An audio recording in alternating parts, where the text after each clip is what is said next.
And we're going to be chatting a little bit about situational awareness while in the bush. So, when we talk situational awareness, it's kind of the look up, look down, look around you mentality. We're going to cover some basic things here that anybody that's gone camping has probably heard these things. But keep in mind, folks, we try to keep our podcast geared to everybody, new and experienced. Then we're going to cover some things that potentially maybe you haven't thought about before, or maybe you haven't given enough thought to before. And then, of course, we're going to close off with some final thoughts and a couple things maybe you should keep in the back of your mind through the whole process. And Ben is kind of coming in on this live. He was busy, so I kind of updated him in the 30 seconds before we started. So he's got a basic grasp of this, and I got a lot of nods and thumbs up, so I think we're good to go. We're good. We're good. I got this. Don't worry about it. All right. So, I got to get you back up there, Ben. So the way I've broken this down, much like we were talking about before we started, is I've kind of broken it down to three important parts of this. So situational awareness, at its core, comes down to three big things that us being out in the bush should kind of keep in mind and look for when we get out there. So the first thing, of course, is safety, and this shouldn't be any surprise to anyone. Ben and I, we preach safety on this show pretty much every episode. We tell you to test your gear, be safe. We want you to come back. Because if you don't come back, it's kind of no fun going out. You know what I mean? True statement. What was that? This is a true statement. So safety, and we'll touch on that. And that's most of the big points that we're talking about there. And that's the things that, we may get a couple of, that's just common sense guy stuff. But once again, keep in mind, lots of new people listen to this too. Then we're going to talk a little bit about comfort. Things you can look for that might enhance your experience, or at the very minimum, make it a little less miserable if you're one of those folks when you go out into the woods. Because a lot of things, or a lot of times more specifically, when somebody says, I just really didn't enjoy it, they might not have had the best circumstances. And this could be a way to maybe heighten or enrich that experience. So maybe you change somebody from, hey, I don't like this, to, hey, this isn't too bad. Or you might get that person that's just like, it's okay, but I really don't love it, to, hey, that made a world of difference and now I want to go camping a lot. And then, of course, maybe it changes nobody's opinion, and that's perfectly fine too. But at least it's there to help. And then at the end, once again, another thing that Ben and I preach a lot here is environmental impact, or just impact on the area around you. So once again, we're going to talk about some stuff that a lot of people do think about, maybe talk about some things that people don't think about enough. And that's kind of the layout that I got here. And that's kind of the short list that Ben got as well. And that's kind of how this is all going to play out here tonight. So what's your thoughts, Ben? Pretty good topic, I think. But what do you think on all this? It's a good topic. And it's really something a lot of people just don't, you go in with tunnel vision. That's what you do with a lot of stuff. And you're like, okay, I want to set up a tent. And that looks like a nice flat spot.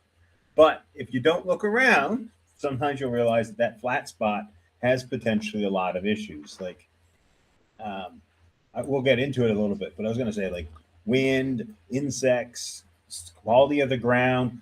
And so as you learn to see how your environment and how things around you are going to affect you, you're going to change how you do things, and you're going to be a little bit more prepared, and maybe you'll avoid some really common mistakes that people make a lot of the time. And a quick, super easy one is just when you throw your tent down, just paying attention where the entrance is. Because I've seen people peg a tent and they're like, oh, wait, now it opens up towards a tree or something that's not overly desirable. And it's just because they didn't really pay attention. They paid attention to the spot they were putting it on, and they made sure they reached it out and everything was square. And then when you popped it up, you're like, oh, that's where the door is. And now you want to turn it. Which sometimes you can, but it could be a lot of work, and you could have saved that for a couple minutes at the start. And realistically, folks, that's all it takes. We're not telling you to take like a half hour and size up an entire situation. Most times when it comes to this kind of things, it's like a minute. 5 if you got lots of time. Just take the time, take a breath, center yourself. I know, kind of sounds kind of woodsy there, but really take a step back from the hurried necessity, because let's face it, and I know you're just as guilty as this as I have been in the past as well. You hike all day, you get to your camp spot, realized it went a little later because maybe you pushed a little too far, or you stopped somewhere a little too long, or something happened along the trail that settled you down, and you planned to be there to have like 5 hours before nightfall, and now you're getting there and you got like an hour left. You know what I mean? It's a real situation. For all our best planning, it's pretty common, you know what I mean? And now the panic sets in. Oh, I got an hour. I got to get firewood. I got to get the shelter up. I got to get water. I got to get supper started. I got to do all this stuff.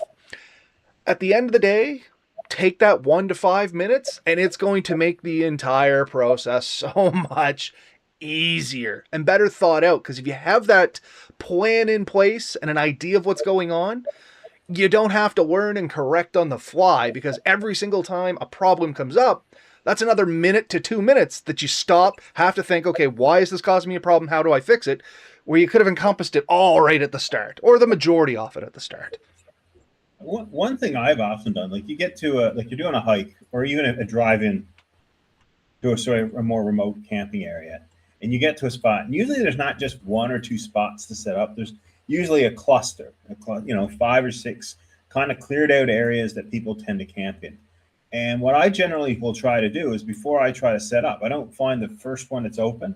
I kind of check them all out, give myself a few seconds, say which one do I like best, which, you know, how far are they from certain amenities? Oftentimes, if there's an outhouse or something like that, you're looking for that. Is there water that you want to have some interaction with, like stream or something? You're checking about all that stuff. So that's you know, it takes in those cases sometimes 10 minutes to walk around at all the sites or drive by each of them and sort of judge where you want to do, or even if you want to stay in that area altogether. And it's worth it. It's worth not grabbing the first thing you see and then come back, because I've often seen people that and then move the next day if they're doing a multiple day because of where they were too sucked. I've seen that quite a bit in camping parks, so it's it's not unknown. I previously used to work for Natural Resources in Nova Scotia, and we dealt with parks, including camping parks, including the park that the Nova Scotia Bushcraft Gathering was first at, Dollar Lake Park. And I mean, even in that example there, we were talking about people that had set up in the group camping area. And then the next night, we're like, you know what? This area is not the best for what we want. We're going to go take a private spot.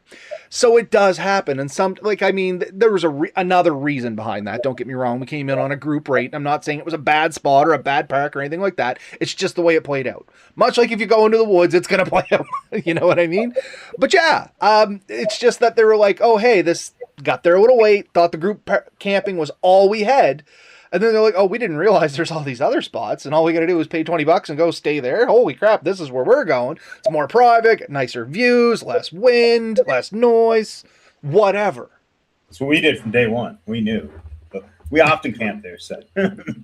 Yeah, at the time, you weren't too far from the area, and it worked out really well for you guys. Like I said, I think you were one of the first people there after me and the other individual that was setting it up at the time.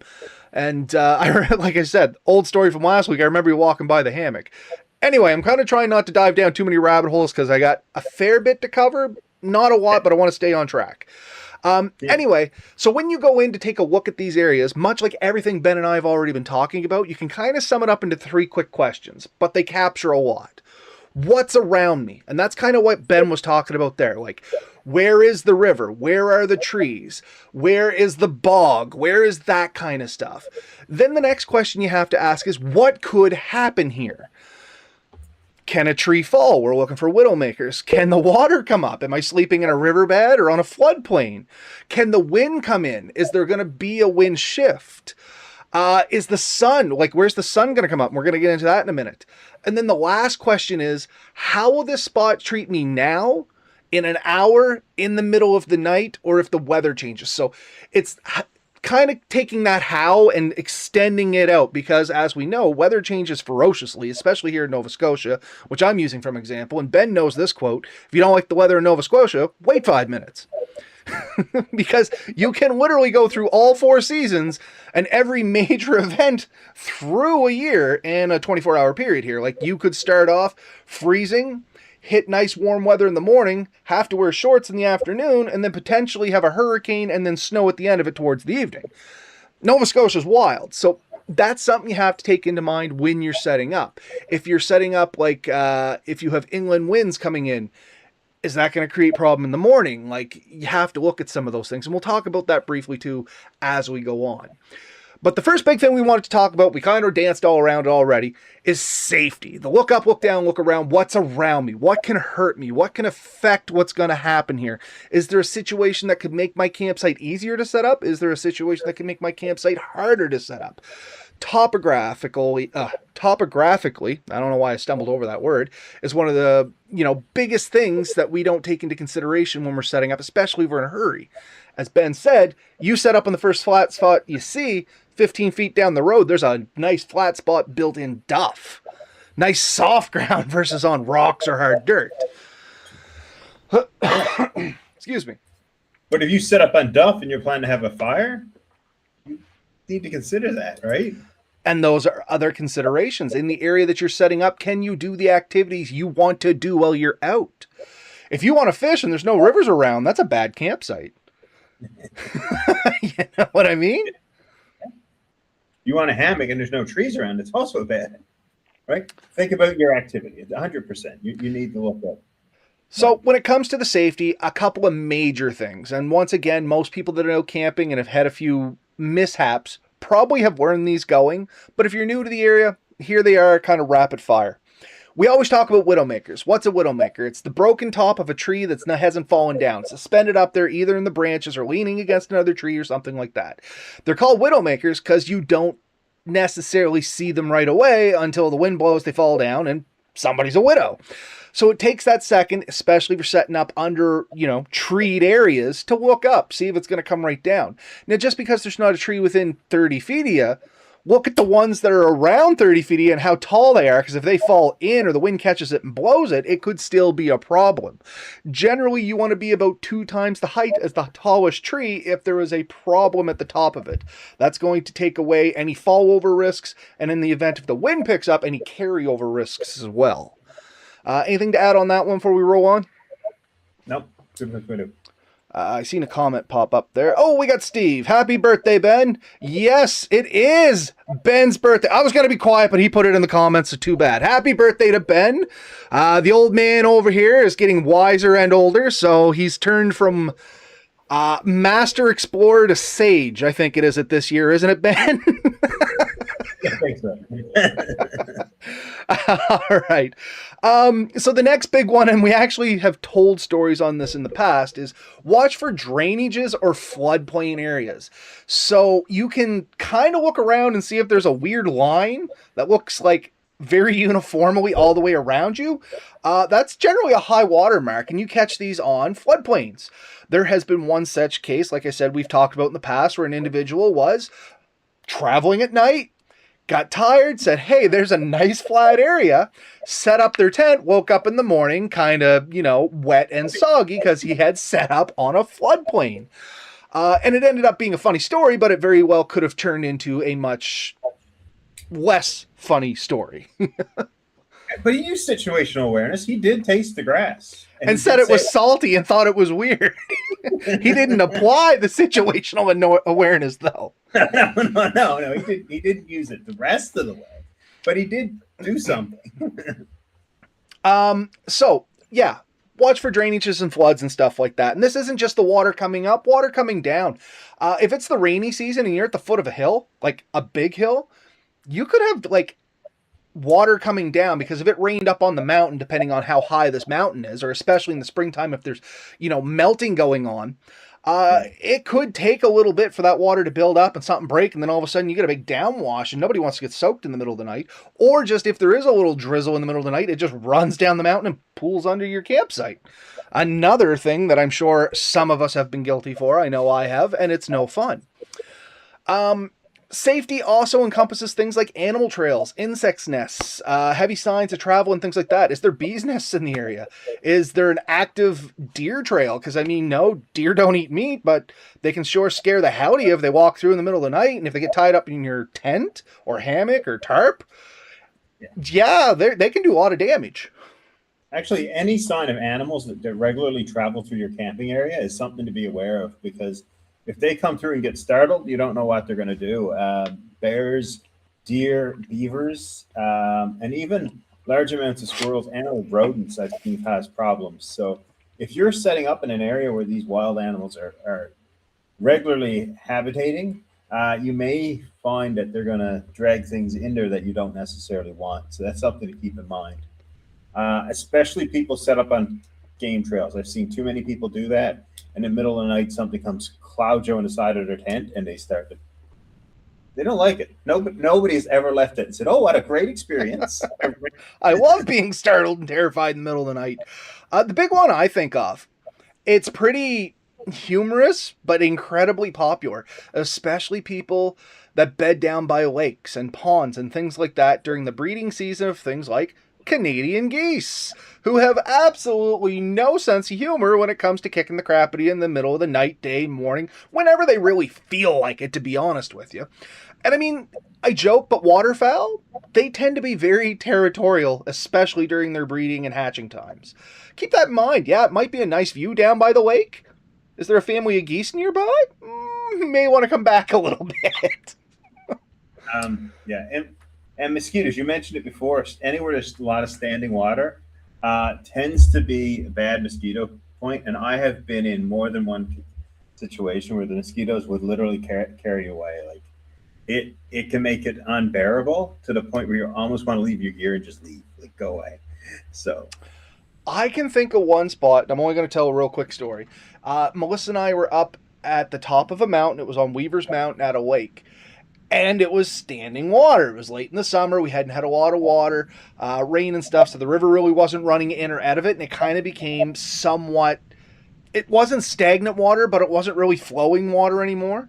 You know what I mean? yeah. And there was a major surge in insects, and much like you said, it was almost unbearable. Like you were laying in your tent at night, and it's not you hear the one mosquito, you hear a general hum coming from the bugs, and it's very unnerving.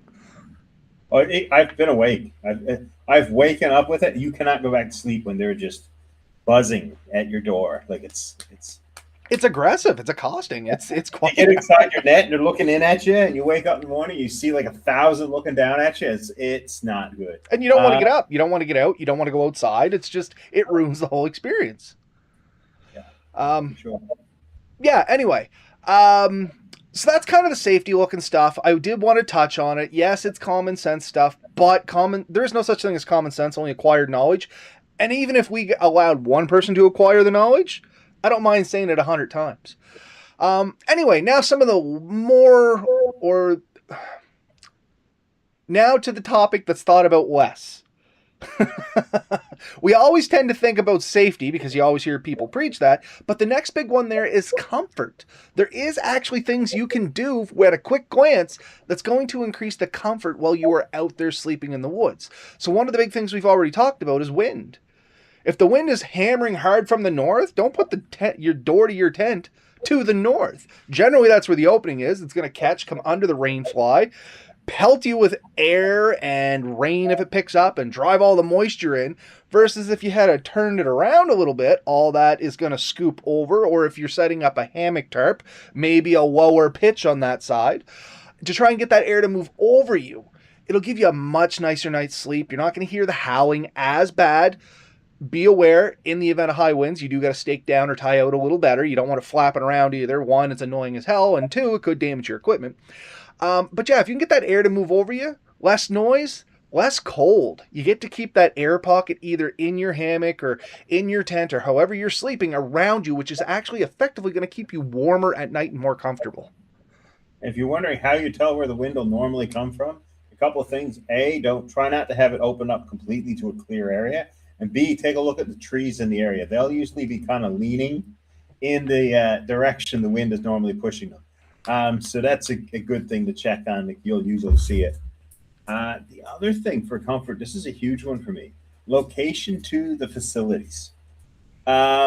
Most backwoods campsites have at least an outhouse or a thunderbox or something like that.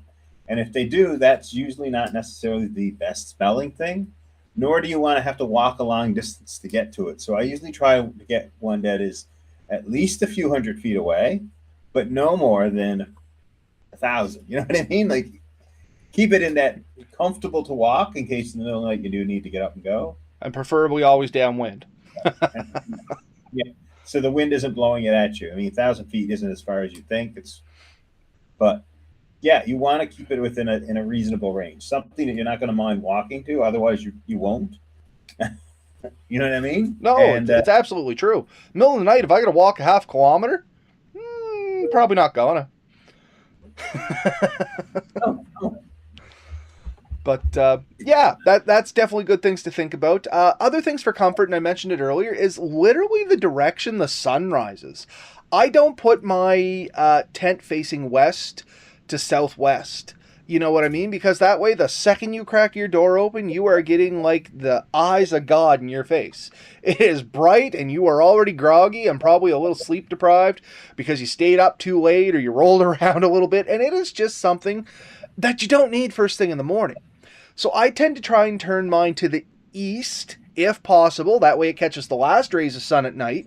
And you get a little bit more light that way coming into the tent, holds a little bit more heat and it'll reflect in a little bit. That is wind providing, of course. And if, like I said, in the morning, when you open it, you're not blinded by the light the second you come out, which, sets your day completely off hinged, or at least it does for me. I like a good sunrise. I don't know. I don't mind watching the sunrise. I don't want it to be burning into my retinas the second I crack my door. I don't mind turning my head a little bit.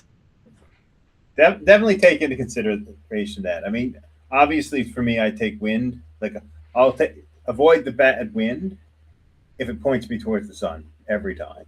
Like I'll take. Oh, absolutely. You got to weigh your options there. Yeah. And kind of a quick tidbit of information here is, well, how do you know? Okay. Which way, west? Yeah, I was going to say, I'm trying to remember how I wanted to say this when I made my notes. So there's 2 points I want to make here. One, how do you find west? And two, how do you remember if it's west or east you want to find? So the first one, by finding west, if you have a compass, pretty easy. Whip the compass out, figure it out. Phone or anything that's going to give you the cardinal directions right up. Now, let's say you don't have something that you can use for cardinal directions, be it a compass, GPS, phone, whatever, you know what I mean? If there is enough sun to cast a shadow, there is a method you can do where you jam a stick in the ground, ideally while you're setting up and you have sunlight. Put a rock at the end of that shadow. Wait about 15-30 minutes, see where the shadow end moved. Put another rock there. If you lay a stick between rock to rock, you now have your east to west bearings. Based on that, you can find rough north, rough south. You can get a rough idea of your cardinal directions that way.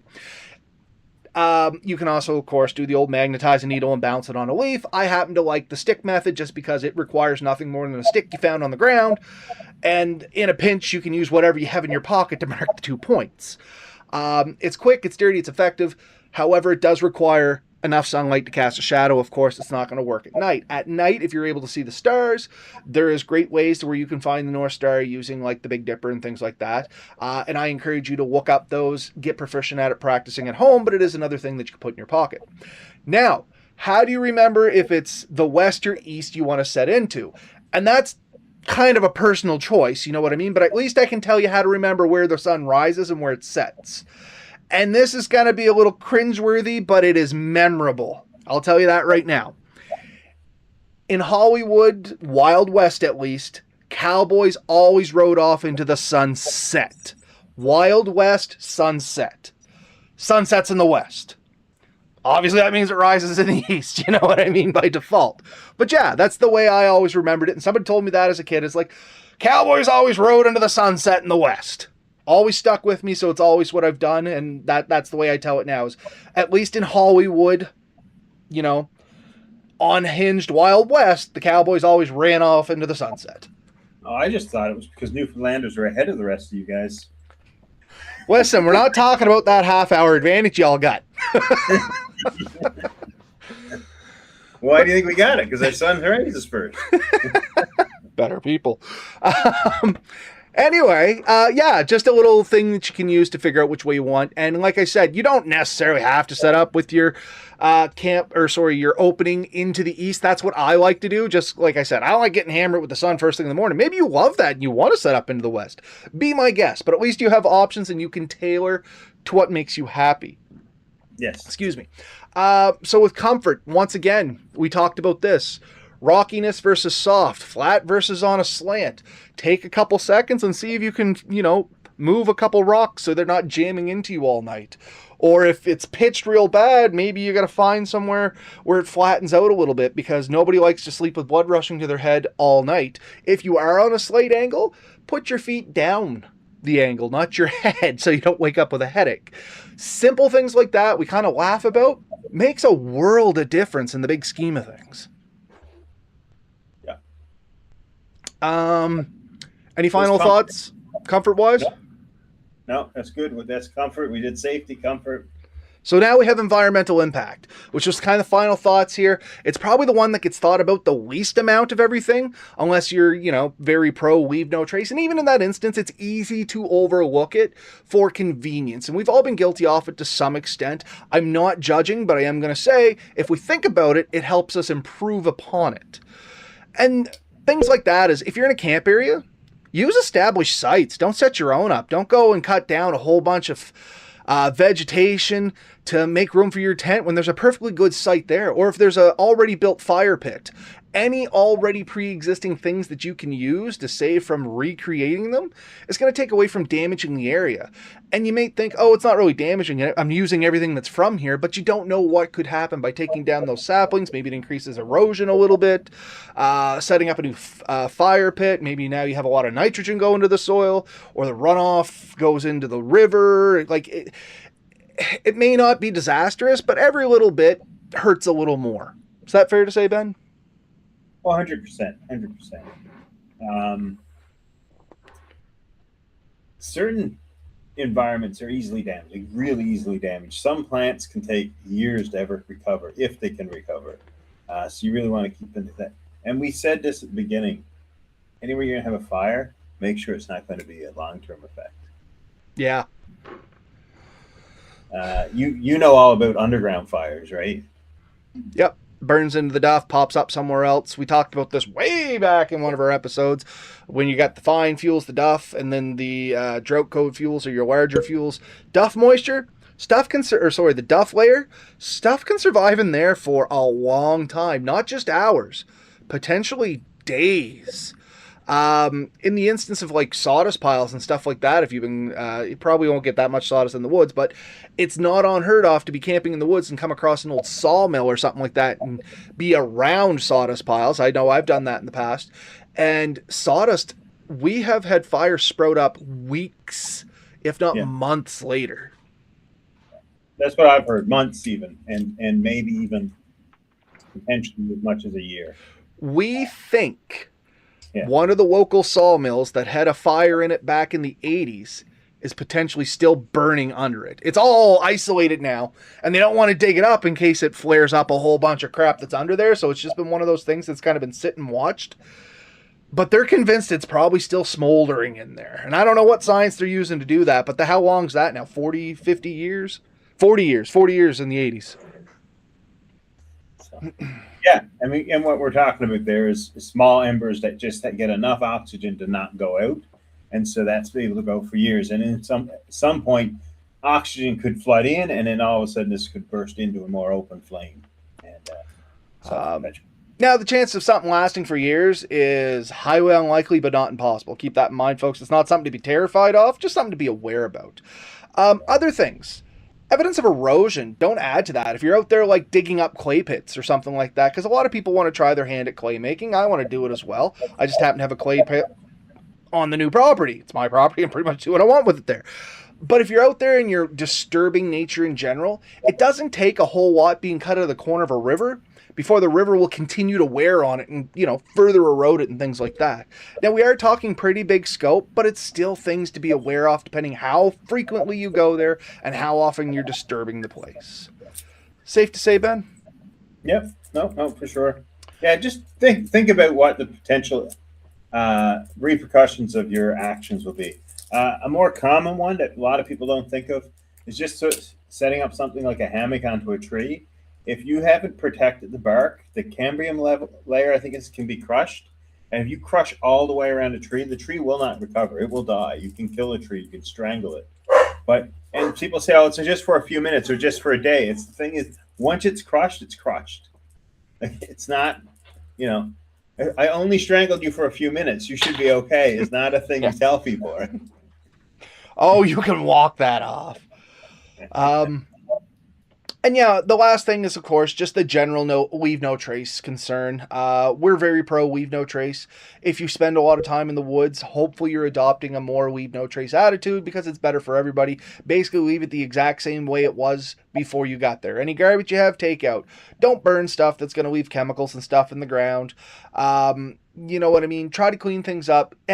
Even try to make it nicer than when you originally got there. If you see a little bit of garbage, take it out with you. Yeah, somebody else left it. Technically, it's not your problem, but I mean, hey, we're all in this together. We all enjoy the woods. Let's just be team players. Yeah, so that's kind of the three big ones.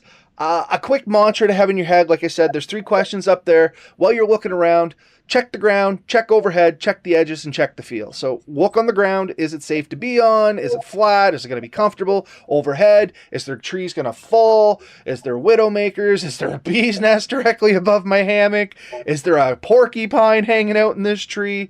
The edges, if you're next to water, is there a chance of falling in? If you're next to a hill, is there potential for the water or rocks or mud or land to come down on top of you? And then the feel. Just a general gut check. You know what I mean? And I know you've probably had this happen, Ben. I know I've had it happen. Have you ever got to a campsite, everything seems fine, and your gut just tells you, nah, you don't need to be here? Yeah, I stayed there anyways, and I regretted it. Yep, and that's generally what happens. Trust your gut. Yeah. Because, I mean, We looked at it. We said, I don't want to stay there. And we said, we'll do it anyways because our friends wanted to. And later that night, we moved. and that's the thing. More often than not, trust your gut. You know what I mean? Something is telling you, hey, this don't feel right. It's probably not right. We are a species that originally, well, I shouldn't say originally, we still have very primal instincts about our own safety. We are very pro-conscious about continuing to breathe. You know what I mean? And it might not be something that drastic, but it could just be eyes watching you. You know what I mean? That sixth sense. The feeling of something is just staring at me. And it might be as simple as a squirrel, but you don't need a squirrel running around you all night causing you issues. You know what I mean? So if your gut says, hey, don't stick around, generally I trust my gut. And One yes, thing- RM, it is Ben's birthday. Once again, happy birthday to the sage over here. Well, here's my last piece of sage advice before we go out. The last thing to keep an eye out for one is think about a second way out. You never know when your original path in will become no longer a path. Fire, other obstacles, animal, whatever could get in that path that might cause you an issue. Make sure you have a second way out of there in case something does go wrong. I have definitely camped in places where you had no other way out, and it isn't a great feeling if something does start to go wrong and you're trying to think, what am I going to do now? So it's something to think about. Absolutely. Safety first, second, and third. But anyway, I know it was a pretty kind of race from start to finish on this episode. There was a lot of stuff I wanted to jam in it and kind of keep it rolling. So I apologize for the quicker pace than normal, but guess what? We're at 32 minutes and we just finished on all the topics I wanted to hit on. And I could have talked about all of them a lot longer, which I know you folks probably wouldn't appreciate anyway. So this is what you got. But yeah, that's all, folks. Just take a moment, take a breath, look around. It's not only going to make a difference in safety, but it's going to make a difference in comfort, and it could make a difference in you coming back there if you maintain that site properly. I guess that's the 3 big things I wanted to get out there and get people thinking about. That's my final thoughts for this. What about you, Ben? I know you said your final thoughts, but now your official final thoughts. Get out there, have fun, think about what you're doing.